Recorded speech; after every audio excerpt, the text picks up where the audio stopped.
7-day Bible verse prayer series for children. Day 1 Protection and Safety, Psalm 91:11.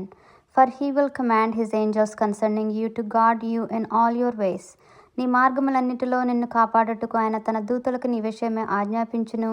God's angels are watching over our children. మన పిల్లలను దేవుని దూతలు కాపాడుతున్నారు. Amen. Day 2 Health and Strength. John 1:2 says, I pray that you may enjoy good health and that all may go well with you. నీవు అన్ని విషయాలలో క్షేమంగా ఉండి ఆరోగ్యంగా ఉండాలని ప్రార్థిస్తున్నాను. We speak health and strength over every child. మన ప్రతి పిల్ల మీద ఆరోగ్యం మరియు బలం ఉండునుగాక. Amen. Day 3 Wisdom and Understanding. Proverbs 2:6 says, For the Lord gives wisdom, from his mouth comes knowledge and understanding. యెహోవా జ్ఞానమునిస్తాడు, ఆయన నోట నుండి జ్ఞానమును వివేచనను వస్తాయి. God gives our children wisdom. మన పిల్లలకు దేవుడు జ్ఞానం ఇస్తున్నాడు. Amen. Day 4 Studies and Academics. Daniel 1:17 says, God gave them knowledge and understanding of all kinds of learning. ఆ యువకులకు దేవుడు జ్ఞానమును మరియు అన్ని విద్యలందు వివేచనను అనుగ్రహించాడు. God blesses our children's learning. మన పిల్లల చదువును దేవుడు ఆశీర్వదిస్తున్నాడు. Amen and amen.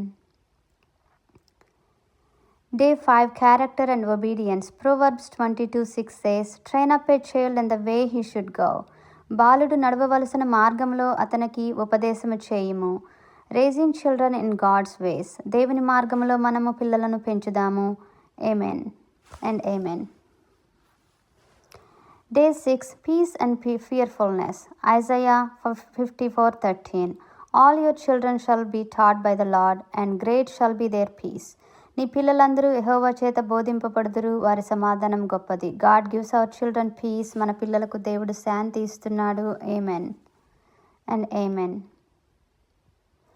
Day 7 Future and God's Plan. Jeremiah 29:11 says, For I know the plans I have for you, plans to prosper you and not to harm you. మీకు కలుగు చేయు ఆలోచనలను నేను ఎరుగుదును, శాంతి కలిగించుటకే కానీ కీడు కలిగించుటకు కాదు. Our children's future is in God's hands. మన పిల్లల భవిష్యత్తు దేవుని చేతుల్లో ఉన్నది. Praise the Lord. ఆమెన్.